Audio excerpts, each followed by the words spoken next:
সংবিধান ও জনগণের আকাঙ্ক্ষায় গঠিত অন্তর্বর্তী সরকার, প্রশ্ন তোলার সুযোগ নেই, বৈধতা চ্যালেঞ্জ করে লিভ টু আপিল খারিজ, বন্দর ব্যবস্থাপনা নিয়ে দ্বিধা বিভক্ত রায়। এবার কেয়ারে বেগম জিয়ার চিকিৎসায় যোগ দিয়েছে চীন যুক্তরাজ্যের টিম। শারীরিক অবস্থা অপরিবর্তিত জানালেন রিজভী। সুস্থতা কামনায় কাল দোয়ার আহ্বান সরকারের। জামায়াত সহ ৮ দলের প্রার্থী তালিকা ঘোষণা হতে পারে আগামী সপ্তাহে। প্রাধান্য পাবে জনপ্রিয়তা ও গ্রহণযোগ্যতা। সমঝোতার স্বার্থে যেকোনো আসন ছাড়তে প্রস্তুত দলগুলো। 10ম গ্রেড দাবিতে আজও মেডিকেল টেকনোলজিস্ট ও ফার্মাসিস্টদের কর্মবিরতি পালন। হাসপাতালে ব্যাহত পরীক্ষা নিরীক্ষা, ভোগান্তিতে পড়েন রোগীরা। এবং টেলিকম লাইসেন্সের ক্ষমতা যাচ্ছে 5 মন্ত্রীর হাতে। শুধু সিদ্ধান্ত বাস্তবায়ন করবে বিটিআরসি। রাজনৈতিক হস্তক্ষেপ ও বিনিয়োগ বাধাগ্রস্তের শঙ্কা অংশীজনদের।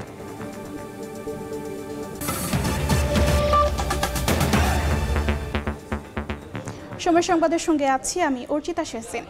রাজনীতির মাঠে থাকা অন্তর্বর্তী সরকারের বৈধতা নিয়ে প্রশ্নের ইতি টানলেন দেশের সর্বোচ্চ আদালত। সংবিধান ও জনগণের আকাঙ্ক্ষায় এ সরকার গঠিত হয়েছে। হাইকোর্টের এ রায়ের সঙ্গে একমত পোষণ করেছেন প্রধান বিচারপতি সহ আপিল বিভাগের 7 বিচারপতি। খারিজ করে দেয়া হয়েছে সরকারের শপথের বৈধতা চ্যালেঞ্জ করে লিভ টু আপিল।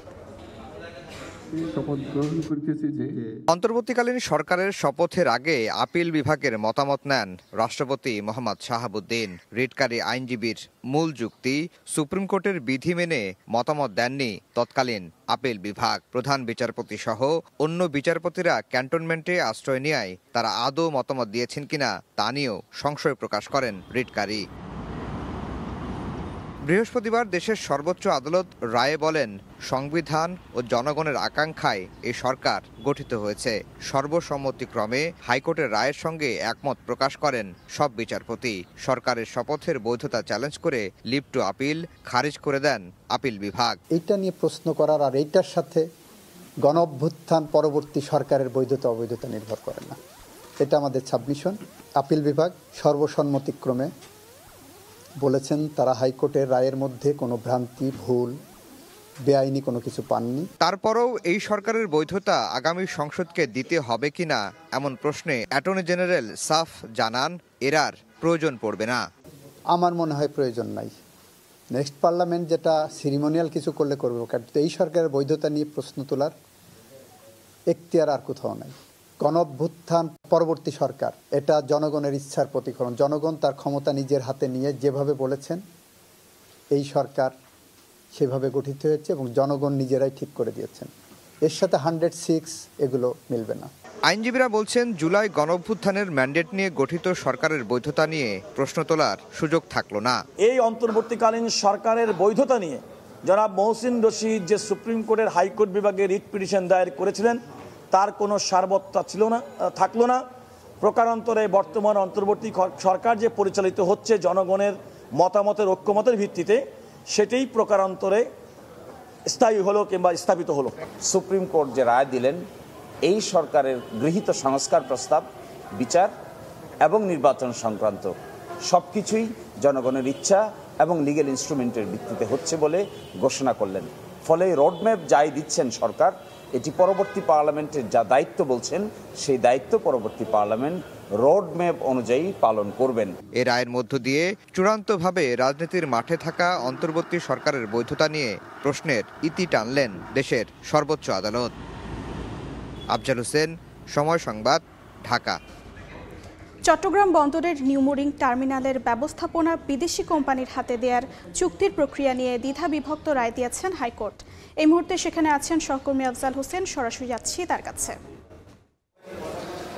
চট্টগ্রাম বন্দরের নিউমোরিং টার্মিনালের ব্যবস্থাপনা বিদেশি কোম্পানির হাতে দেয়া হবে কিনা সে বিষয়ে রায় দিয়েছেন দেশের সর্বোচ্চ আদালত। রায়টি দ্বিধাবিভক্ত রায়। বেঞ্চের জ্যেষ্ঠ বিচারপতি বিদেশি কোম্পানির হাতে দেওয়ার যে প্রক্রিয়া সরকার যেটি এগিয়ে নিচ্ছিল সেটি বন্ধের রায় দিয়েছেন, কিন্তু বেঞ্চের কনিষ্ঠ বিচারপতি এর সঙ্গে একমত পোষণ করেননি। তিনি আলাদা একটি রায় দিয়েছেন। তার রায় যেটি বলা হয়েছে, যিনি রিটটি করেছেন এই চুক্তি বন্ধের প্রক্রিয়া চ্যালেঞ্জ করে বা বন্ধ চেয়ে তার রিট করার এখতিয়ার নেই। আর যে হুমকির কথা বলা হচ্ছে, দেশের নিরাপত্তা সার্বভৌমত্বের কথা হুমকির কথা বলা হচ্ছে, সেগুলো তিনি আমলে নিচ্ছেন না। কারণ হচ্ছে দেশে অনেক ক্ষেত্রেই দেখা যাচ্ছে যে পিপিপির মাধ্যমে, অর্থাৎ গভর্নমেন্ট টু গভর্নমেন্টের চুক্তির মাধ্যমে দেশে অনেক বড় বড় প্রজেক্ট চলছে।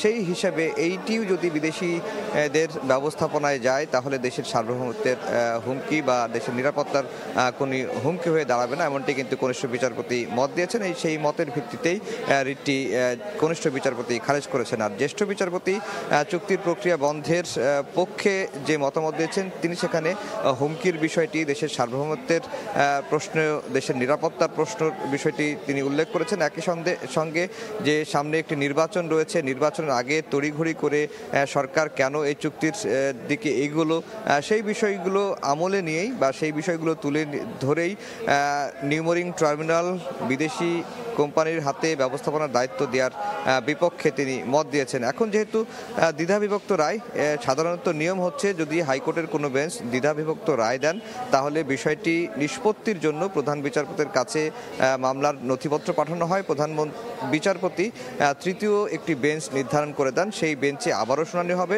সেই বেঞ্চের যিনি বিচারপতি থাকবেন তিনি যদি দুজনের, যারা আজকে ডিসেন্ডিং রায় দিয়েছেন, দুজনের কারো একজনের সঙ্গে একমত পোষণ করেন, তখনই মেজরিটির ভিত্তিতে এই রায়টি চূড়ান্ত বলে গণ্য হবে।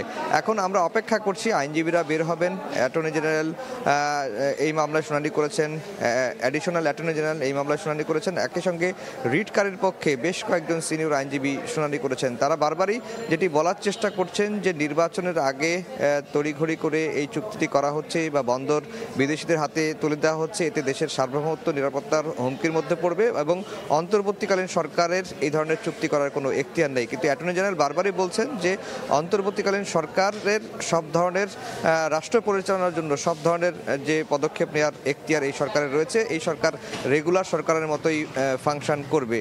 সুতরাং দেশের সব কিছু নিরাপত্তা বিবেচনা করেই সরকার এই সিদ্ধান্তটি নিতে যাচ্ছে। তো ডিসেন্ডিং রায় হচ্ছে, এখন প্রধান বিচারপতি তৃতীয় বেঞ্চে এই মামলাটি নিষ্পত্তির জন্য পাঠাবেন, সেই বেঞ্চেই চূড়ান্ত নিষ্পত্তি হবে। এই ছিল হাইকোর্ট থেকে আমার কাছে সবশেষ খবর। যুক্ত ছিলাম হাইকোর্টে। বেগম খালেদা জিয়ার চিকিৎসায় কাজ শুরু করেছে চীন ও যুক্তরাজ্যের বিশেষজ্ঞ দল। বিদেশে নেওয়ার প্রয়োজন হলে এয়ার অ্যাম্বুলেন্স পাঠাতে প্রস্তুত কাতার। বুধবার রাতে এভারকেয়ার হাসপাতালে এসে দীর্ঘ সময় ধরে বেগম জিয়ার শারীরিক অবস্থা পর্যবেক্ষণ করেন চীনের 4 বিশেষজ্ঞ চিকিৎসক। শারীরিক অবস্থার সবশেষ তথ্য নিয়ে কিছুক্ষণ পর গণমাধ্যমে ব্রিফ করার কথা রয়েছে তার ব্যক্তিগত চিকিৎসক ডাক্তার AZM জাহিদ হোসেনের। এদিকে বেগম জিয়াকে রাষ্ট্রের অতি গুরুত্বপূর্ণ ব্যক্তি ঘোষণার পর থেকেই এভারকেয়ার হাসপাতাল এলাকায় নিরাপত্তায় নিয়োজিত আছেন SSF ও PGR সদস্যরা। দুপুর 12টা থেকে বিকেল 4টার মধ্যে হাসপাতালের পাশের দুটি মাঠে সেনা ও বিমান বাহিনী পরীক্ষামূলক হেলিকপ্টার অবতরণ ও উড্ডয়ন পরিচালনা করবে। এই মুহূর্তে রাজধানীর এভারকেয়ার হাসপাতালে আছেন সহকর্মী ফারুক ভুইয়া রবিন। সরাসরি যাচ্ছি তার কাছে। বিএনপি চেয়ারপারসন বেগম খালেদা জিয়ার চিকিৎসা আগের মতোই চলছে এভারকেয়ার হাসপাতালে এবং তার অবস্থা অপরিবর্তিত। কিছুক্ষণ আগে গণমাধ্যমে জানিয়েছেন বিএনপির যুগ্ম মহাসচিব রুহুল কবির রিজভী।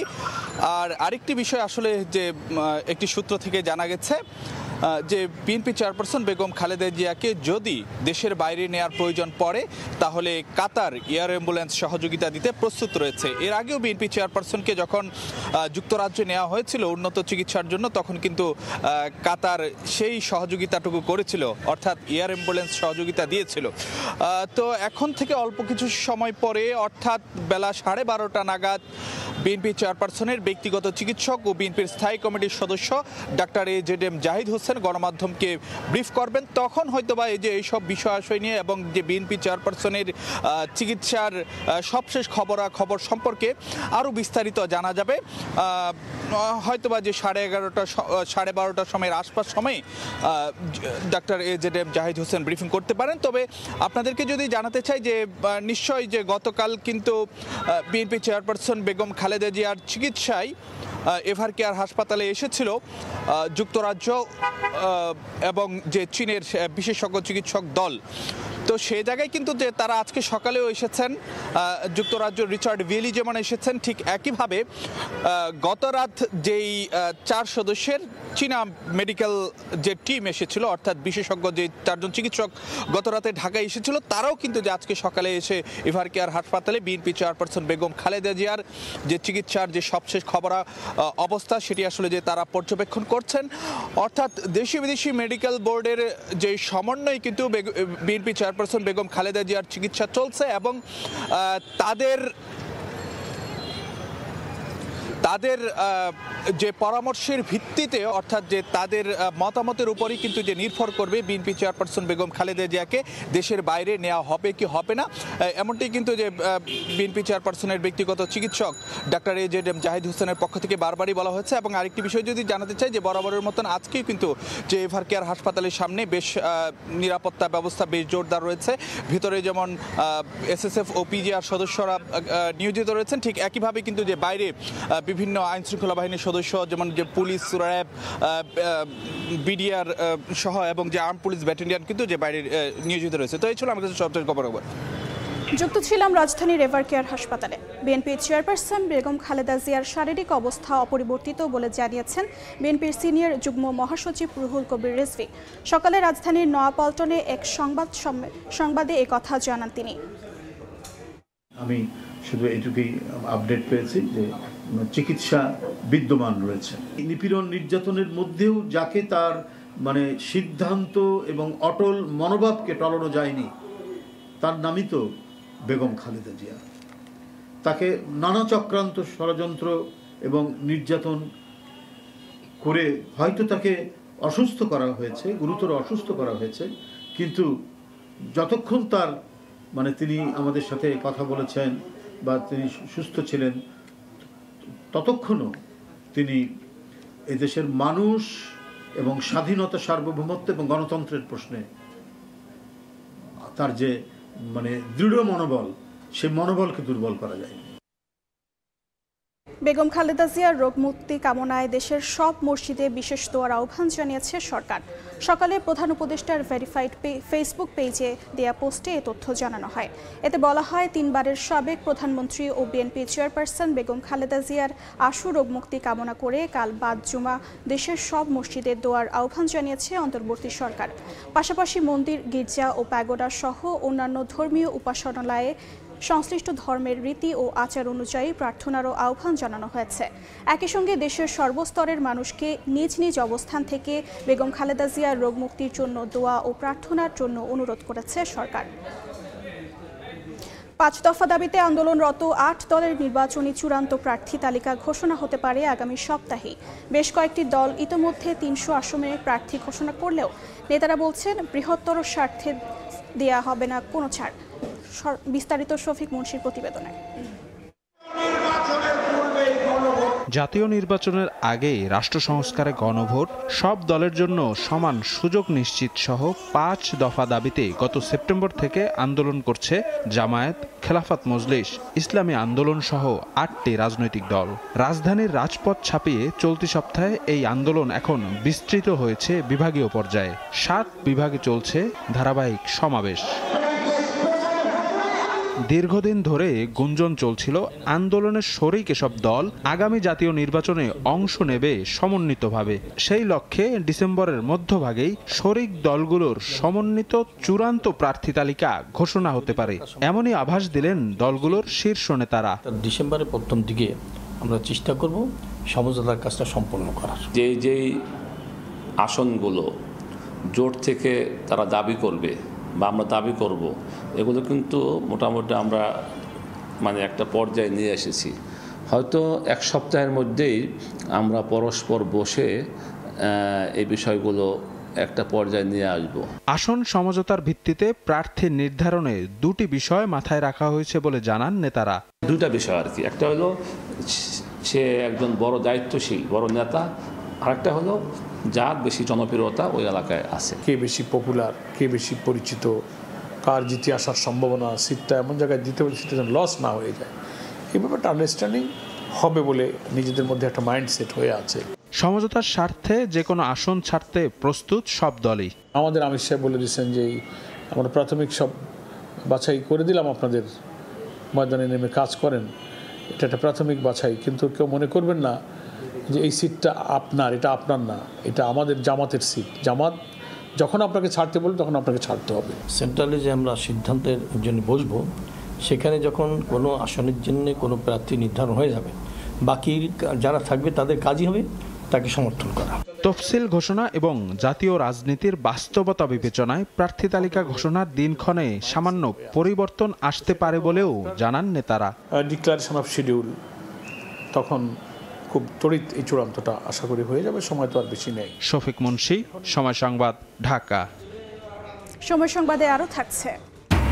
আবারও সীমান্তে গুলিতে ঝরল প্রাণ, লালমনিরহাটে বিএসএফ এর গুলিতে বাংলাদেশি যুবক নিহত, পতাকা বৈঠকের আহ্বান বিজিবির।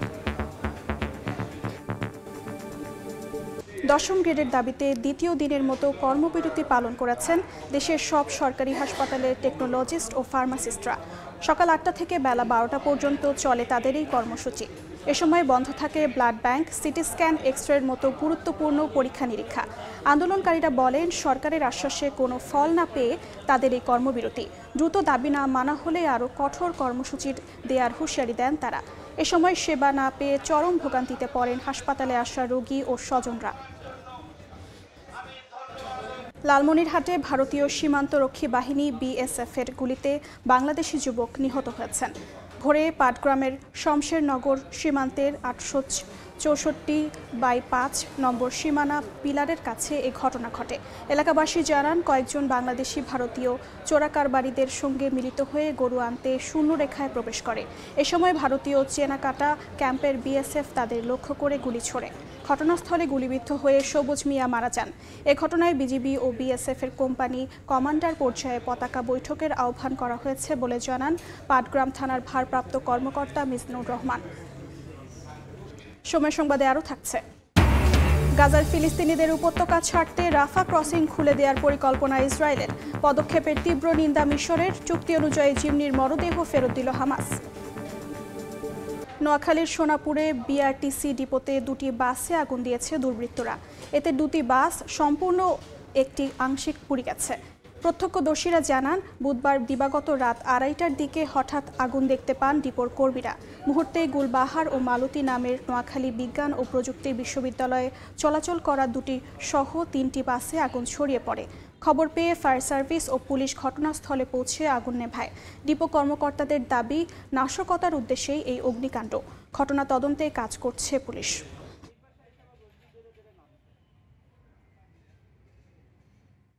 সহকর্মী করে নিয়ে এই সাইডের গাড়িগুলা সরানো সক্ষম হয়েছে, আর এই 2টা গাড়ি সরাতে পারি না। ফায়ার সার্ভিস আসছে, আসার পরে ফায়ার সার্ভিসগুলো আইসা গাড়ি পানি দিয়ে গাড়ি নেবার সক্ষম হয়েছে।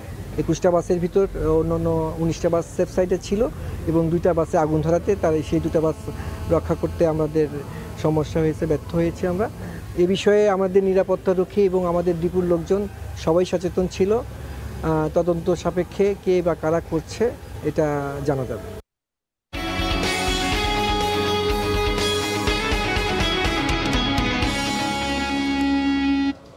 সিদ্ধান্ত গ্রহণের স্বাধীনতা ফেরত চেয়ে উল্টো ফরমাশ তামিলের কমিশন হতে যাচ্ছে বিটিআরসি। নতুন টেলিযোগাযোগ অধ্যাদেশের খসড়া নিয়ে এমন মন্তব্য খোদ সংস্থার চেয়ারম্যানের, যেখানে টেলিকম লাইসেন্স প্রদান ও বাতিলের ক্ষমতা 1 মন্ত্রীর হাত থেকে চলে যাচ্ছে 5 মন্ত্রীর কাছে। আর সিদ্ধান্ত শুধু বাস্তবায়ন করবে বিটিআরসি, অথচ এই কাজের জন্য তাদের আবার জবাবদিহি করতে হবে স্বচ্ছতা কমিটির কাছে। অংশীজনরা বলছেন, নতুন আইনে রাজনৈতিক হস্তক্ষেপ বাড়বে আরও, বাধাগ্রস্ত হবে বিনিয়োগ। শুভ খানের রিপোর্ট। 2001 সালে টেলিযোগাযোগ আইন হওয়ার পর যাত্রা শুরু করে বাংলাদেশ টেলিযোগাযোগ নিয়ন্ত্রণ কমিশন বিটিআরসি। শুরুতে টেলিকম লাইসেন্স প্রদান কিংবা বাতিলের ক্ষমতা ছিল নিয়ন্ত্রক সংস্থার হাতেই। তবে 2010 সালে আইন সংশোধনের পর সেই ক্ষমতা যায় মন্ত্রণালয়ের কাছে। এরপর রাজনৈতিক কারণে টেলিকম খাতে অনেক লাইসেন্স দেওয়ার অভিযোগ ওঠে। তবে জুলাই গণ অভ্যুত্থানের পর হারানো স্বায়ত্তশাসন ফেরত চেয়ে গত 16 এপ্রিল ডাক টেলিযোগাযোগ মন্ত্রণালয়ে চিঠি দেয় বিটিআরসি। গেল 4 নভেম্বর সংশোধিত আইনের খসড়া প্রকাশ করে অন্তর্বর্তী সরকার। বর্তমানে টেলিকম লাইসেন্স দেওয়া বা বাতিলের সিদ্ধান্ত দেন শুধু টেলিযোগাযোগ মন্ত্রী। তবে খসড়া অধ্যাদেশে এই কাজে প্রভাব খাটানোর সুযোগ পাবেন আরও 4 মন্ত্রী। বিটিআরসি শুধু সিদ্ধান্ত বাস্তবায়ন করবে, অথচ তার জন্য স্বচ্ছতা কমিটির কাছে জবাবদিহি করবে বিটিআরসি। নিয়ন্ত্রক সংস্থা বলছে, জবাবদিহির জন্য টেলিযোগাযোগ মন্ত্রণালয় সংশ্লিষ্ট সংসদীয় কমিটি যথেষ্ট। নিয়ন্ত্রণ সংস্থাকে যদি আমি বলি স্বাধীন নিয়ন্ত্রণ সংস্থা, তাকে যদি আমি নিয়ন্ত্রণের জন্য এই জিনিসটা তৈরি করি, এটা একটা হঠকারী সিদ্ধান্ত। এটা যদি বাস্তবায়িত হয়, একটা দুর্নীতির জন্য বিশাল একটা রাস্তা খুলে দেওয়া হবে। নতুন অধ্যাদেশ বাস্তবায়ন হলে টেলিকম খাতে দুর্নীতি ও রাজনৈতিক হস্তক্ষেপ আরও বাড়বে বলে মনে করেন এই প্রযুক্তি নীতিমালা পরামর্শক। একজন মন্ত্রী পলিটিক্যাল ইনফ্লুয়েন্সের জায়গায় আপনি 5 জন মন্ত্রী পলিটিক্যাল ইনফ্লুয়েন্স যখন নিয়ে আসছেন, বিটিআরসির ক্ষমতায়ন তো হলোই না, বরং বিটিআরসি ক্ষমতায়নটা আরো অনিশ্চিত হয়ে গেল। বিদেশি বিনিয়োগ বাধাগ্রস্ত হবে বলে মনে করছে অংশীজনরা। যে কোনো ইনভেস্টরের জন্য এটা একটা বড় ধরনের কনসার্ন হবে যে আসলে আলটিমেট অ্যাপিলেট অথরিটিটা কোথায়, আলটিমেটলি আমি যে ইনভেস্টমেন্টটা করব আমার ইনভেস্টমেন্ট সিকিউরিটিটা কার হাতে। নতুন আইন উপদেষ্টা পরিষদের অনুমোদন পেলে রাষ্ট্রপতির অধ্যাদেশে তা কার্যকর হবে। শুভ খান, সময় সংবাদ, ঢাকা। ব্রাজিলের সঙ্গে ফুটবল ও ক্রিকেটের দক্ষতা বিনিময় করতে যাচ্ছে বাংলাদেশ। ব্রাজিলকে ক্রিকেটের কৌশল শেখাবে লাল সবুজ, অন্যদিকে তাদের কাছ থেকে ফুটবলের জ্ঞান নেবে বাংলাদেশ। পারস্পরিক এমন অভিজ্ঞতা ও দক্ষতা বিনিময়ে দুদেশের মধ্যে শিগগিরই চুক্তি হতে যাচ্ছে বলে জানিয়েছেন ব্রাজিলে নিযুক্ত বাংলাদেশের রাষ্ট্রদূত মোহাম্মদ তৌহিদুল ইসলাম। ব্রাজিল থেকে ফিরে বিস্তারিত জানাচ্ছেন প্রসূন আশিস। ব্রাজিল ফুটবল বিশ্বের সবচেয়ে আলোচিত নাম। ফুটবল প্রেমী দর্শকদের কাছে ফুটবলের জাদু মানেই ব্রাজিল। রেকর্ড 5 বার বিশ্বকাপ জিতেছে দেশটি। একমাত্র দল হিসেবে প্রতিটি বিশ্বকাপে খেলেছে ব্রাজিল। বাংলাদেশেও রয়েছে দেশটির অগণিত সমর্থক। ফুটবল বিশ্বকাপে ব্রাজিলের খেলাকে ঘিরে বাংলাদেশে শুরু হয় উন্মাদনা।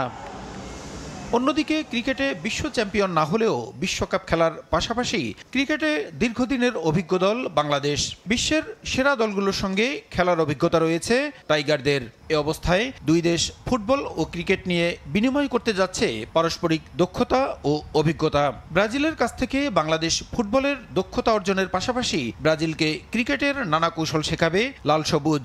শিগগিরই এ বিষয়ে একটি চুক্তি সই হবে বলে জানিয়েছেন ব্রাজিলে নিযুক্ত বাংলাদেশের রাষ্ট্রদূত মোহাম্মদ তৌহিদুল ইসলাম।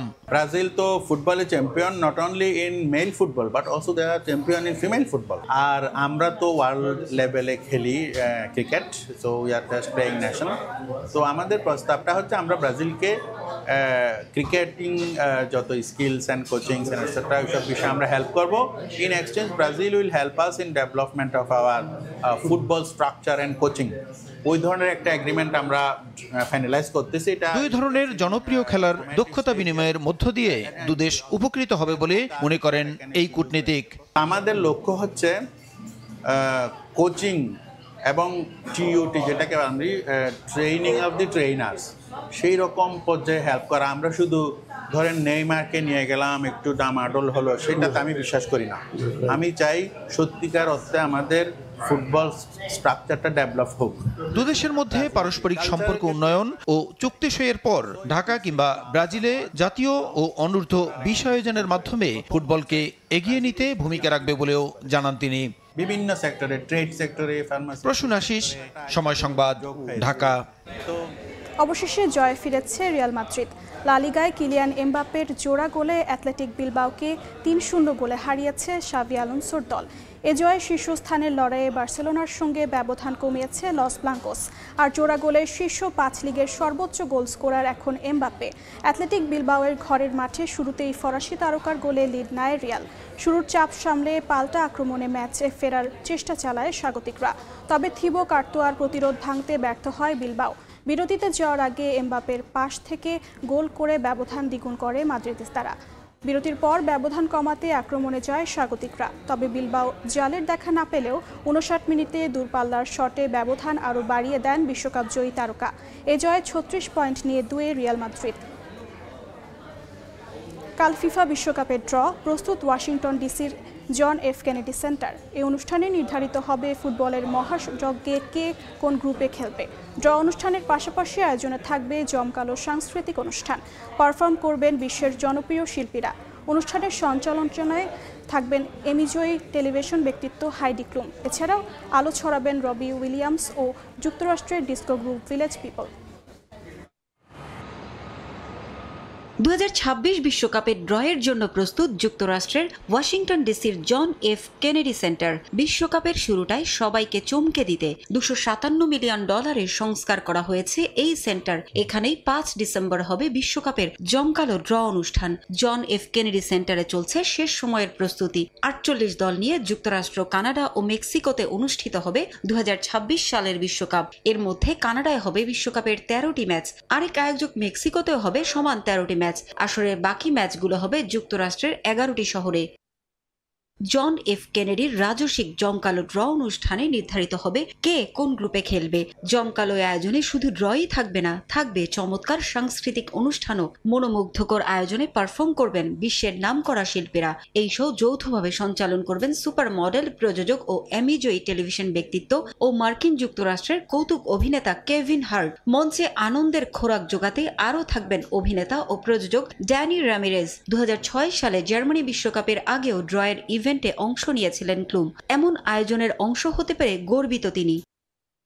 সারা দুনিয়ার দর্শকরা কিছু লাইভ পারফরমেন্সও দেখতে পারবেন আয়োজনে। ধ্রুপদী কণ্ঠ নিয়ে হাজির হবেন মায়েস্ট্রো আন্দ্রে বোসেল্লি। তার পাশে থেকে গানে গানে দর্শকদের মন মাতাতে থাকবেন জনপ্রিয় ইংলিশ গায়ক রবি উইলিয়ামস। মঞ্চে দাঁড়াবেন আমেরিকান শিল্পী ও পুরস্কারজয়ী নিকোল শেরজিঙ্গার। পুরো দুনিয়ার চোখ থাকবে ওয়াশিংটন ডিসির জন এফ কেনেডি সেন্টারের দিকে। মূল মঞ্চের আগে ড্র অনুষ্ঠানের সফল আয়োজনকে চ্যালেঞ্জ হিসেবে দেখছেন মার্কিন president Donald Trump. Parvin Akter, Somoy Sangbad. সময় সংবাদের শীর্ষ সংবাদগুলো জানিয়ে দিচ্ছি আরেকবার। বেগম জিয়াকে বিদেশে নিতে হলে এয়ার অ্যাম্বুলেন্স দিতে প্রস্তুত কাতার। এভার কেয়ারে চিকিৎসায় যোগ দিয়েছে চীন যুক্তরাজ্যের টিম। কাল সারা দেশে দোয়ার আহ্বান সরকারের। নির্বাচনে দল নিরপেক্ষ থেকে উদাহরণ সৃষ্টি করতে পুলিশ সুপারদের আহ্বান প্রধান উপদেষ্টার। চ্যালেঞ্জ গ্রহণে প্রস্তুতি নেওয়ার নির্দেশ।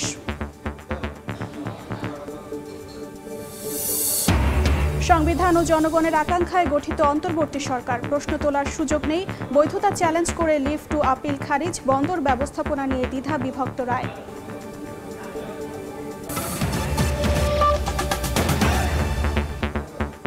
এ ছিল দুপুর 12টার সময় সংবাদে। খেলার সময়ের সঙ্গে থাকবেন সাজিদ মুস্তাহিদ। ধন্যবাদ অর্জিতা। খেলার সময় নিয়ে আসছে কিছুক্ষণ পর, সঙ্গেই থাকুন সময়ের।